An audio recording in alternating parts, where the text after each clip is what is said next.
নমস্কাৰ মোৰ শিক্ষাৰ্থীসকল, মই প্ৰণৱে ইউটিউব চেনেল ফৰ এডুকেশ্যনৰ অন্য এটা ভিডিঅ'লৈ তোমালোক সকলোকে স্বাগতম জনাইছোঁ। মোৰ শিক্ষাৰ্থীসকল, আজি মই তোমালোকৰ মাজলৈ লৈ আহিছোঁ হায়াৰ ছেকেণ্ডেৰী ফাইনেল এক্সাম 2026ৰ এডুকেশ্যন কুৱেশ্যন পেপাৰখনৰ সমাধান। ইতিমধ্যে আমি 1 মাৰ্ক 2 মাৰ্কছ আৰু 4 মাৰ্কছৰ যিখিনি প্ৰশ্ন আছে সেইখিনিৰ আলোচনা কৰিছোঁ। আজি আলোচনা কৰিম 6 মাৰ্কছৰ যিখিনি প্ৰশ্ন আছে সেইখিনিৰ। তেতিয়াহ'লে আচোন পলম নকৰি আজিৰ ভিডিঅ'টো আৰম্ভ কৰোঁ। আৰু তাৰ আগতে তোমালোকলৈ এটা অনুৰোধ, মোৰ চেনেলটো যদিহে ছাবস্ক্ৰাইব কৰা নাই তেতিয়াহ'লে ছাবস্ক্ৰাইব কৰি দিবা আৰু কাষতে থকা বেল আইকনটো প্ৰেছ কৰি দিবা। মই দিয়া এনেকুৱা ধৰণৰ শিক্ষামূলক ভিডিঅ'সমূহ বা বিভিন্ন প্ৰশ্নৰ উত্তৰসমূহ নিয়মিতভাৱে পাই থাকিবলৈ।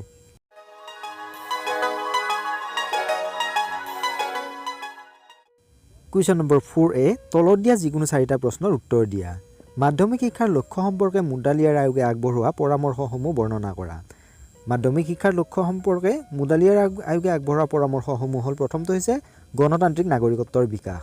মুডালিয়াৰ আয়োগে উল্লেখ কৰিছে যে মাধ্যমিক শিক্ষা যিহেতু সৰ্বভাগ নাগৰিকৰে শেষ শিক্ষা হ'ব, সেয়েহে ছাত্ৰ ছাত্ৰীসকলে গণতান্ত্ৰিক ভাৰতবৰ্ষৰ প্ৰয়োজনীয়তা পূৰণ কৰিব পৰাকৈ শিক্ষা লাভ কৰিব। গণতন্ত্ৰৰ বাবে প্ৰত্যেকজন নাগৰিকৰে বহু গুণ দৰকাৰ, যেনে সুস্থ চিন্তাধাৰা, সুস্থ সামাজিক সমাযোজন, সামাজিক ন্যায়, বাক পটুতা আৰু লিখনৰ স্পষ্টতা, সহনশীলতা আৰু প্ৰকৃত দেশপ্ৰেম। পইণ্ট নম্বৰ 2 বা লক্ষ্য নম্বৰ 2টো হৈছে বৃত্তিগত যোগ্যতাৰ উন্নতকৰণ।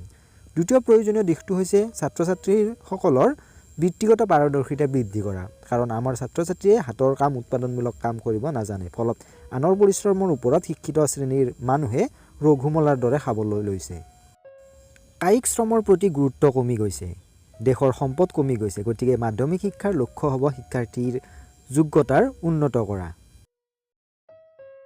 তৃতীয় লক্ষ্যটো হৈছে ব্যক্তিত্বৰ বিকাশ। মাধ্যমিক শিক্ষাৰ আন এটা উদ্দেশ্য হৈছে ব্যক্তিত্বৰ বিকাশ সাধন কৰা। ব্যক্তিত্বৰ পূৰ্ণ বিকাশ হ'বলৈ হ'লে ব্যক্তিৰ শাৰীৰিক, মানসিক, অনুভূতিক, সামাজিক আৰু ব্যৱহাৰিক জ্ঞানৰ চাহিদা পূৰণ কৰিব লাগিব। চতুৰ্থ লক্ষ্যটো হৈছে নেতৃত্বৰ শিক্ষা। গণতন্ত্ৰৰ সুস্থ বিকাশৰ বাবে নেতৃত্বৰ শিক্ষা অতি প্ৰয়োজনীয়। সাহিত্য, কলা, বাণিজ্য, কাৰিকৰী, উদ্যোগ সকলোতে উচ্চতম নেতৃত্বৰ যোগান ধৰাটো বিশ্ববিদ্যালয়ৰ কাম, কিন্তু সকলোৱে বিশ্ববিদ্যালয়লৈ যাব নোৱাৰে। সেইবাবে সৰহভাগ নাগৰিকৰ কাৰণে মাধ্যমিক শিক্ষাই শেষ শিক্ষা। এনেস্থলত মাধ্যমিক শিক্ষাই মাধ্যমিক পৰ্যায়ত সাহিত্য, কলা, ৰাজনীতি, উদ্যোগ, বাণিজ্য আদিত নেতৃত্ব যোগান ধৰিব লাগিব। এই নেতৃত্বৰ শিক্ষাৰ বিকাশৰ ক্ষেত্ৰত মাধ্যমিক স্কুলৰ ভিতৰতে সকলো সা সুবিধাৰ যোগান ধৰিব লাগিব। কুৱেশ্যন নম্বৰ B, মূল্যবোধ শিক্ষা বুলিলে কি বুজা? বৰ্তমান সামাজিক পৰিস্থিতিত মূল্যবোধ শিক্ষাৰ প্ৰয়োজনীয়তা আলোচনা কৰা।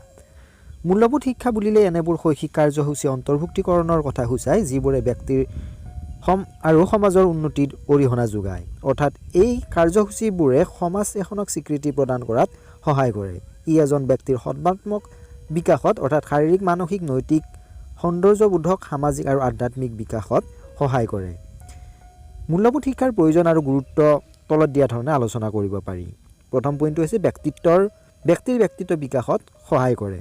দ্বিতীয়তে, ছাত্ৰ ছাত্ৰীৰ চৰিত্ৰ গঠন আৰু নৈতিক বিকাশৰ দিশত এই শিক্ষাই সহায় কৰে। তৃতীয়তে, শিশুক পৰিৱেশৰ লগত খাপ খোৱাত মূল্যবোধ শিক্ষাই সহায় কৰে। চতুৰ্থতে, সামাজিক দক্ষতা বিকাশত বা বৃদ্ধিত ই সহায় কৰে।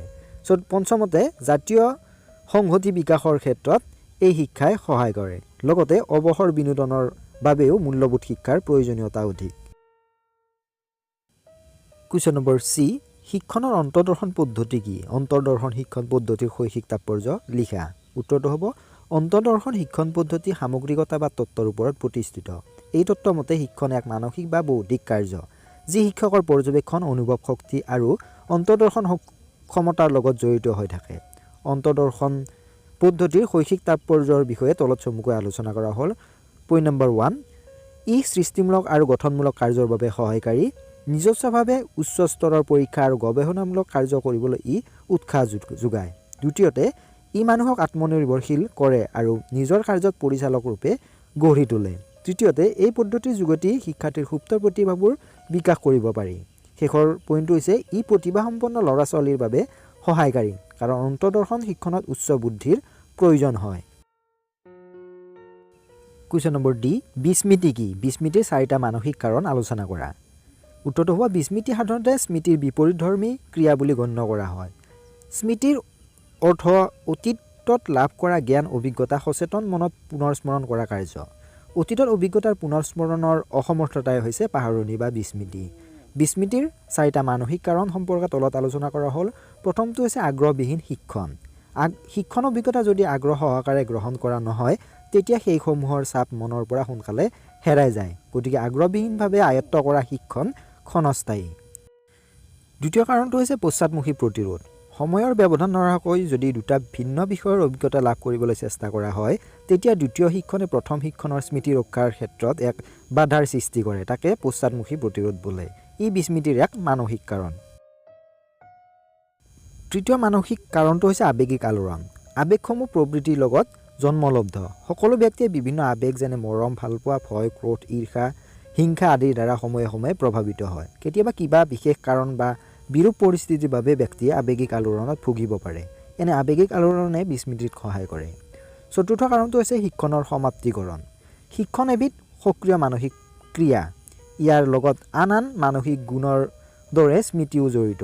যেতিয়ালৈকে কোনো এটা বিষয় শিক্ষণ লাভ কৰি থকা হয় তেতিয়ালৈকে স্মৃতিও সক্ৰিয় হৈ থাকে। কিন্তু বিষয়টো শিক্ষণ সমাপ্ত হোৱাৰ পাছত বিস্মৃতি আৰম্ভ হ'বলৈ ধৰে। কুৱেশ্যন নম্বৰ ই মানসিক স্বাস্থ্য বিজ্ঞানৰ পৰিসৰ আলোচনা কৰা। মানসিক স্বাস্থ্য বিজ্ঞানৰ পৰিসৰ অতি বহল ধৰণৰ। মানসিক স্বাস্থ্য বিজ্ঞানে মানসিক বিশৃংখলা অথবা মানসিক আলোড়নৰ কাৰণসমূহ জনাৰ ক্ষেত্ৰত সহায় আগবঢ়ায়। মানসিক স্বাস্থ্য বিজ্ঞানৰ জ্ঞানৰ সহায়ত মানসিক ৰোগৰ কাৰণবোৰৰ কথা সুন্দৰভাৱে বুজিব পাৰি। মানসিক সমস্যাসমূহ আঁতৰ কৰাৰ বাবে সংৰক্ষণমূলক উপায়সমূহৰ বিষয়ে জনাৰ ক্ষেত্ৰত মানসিক স্বাস্থ্য বিজ্ঞানে সহায় কৰে। সকলো ধৰণৰ মানসিক বিশৃংখলাৰ পৰা পৰিত্ৰাণ পোৱাৰ বাবে উপযুক্ত পদক্ষেপ গ্ৰহণ কৰাৰ কাৰণে মানসিক স্বাস্থ্য বিজ্ঞানৰ জ্ঞান বিশেষভাৱে গুৰুত্বপূৰ্ণ।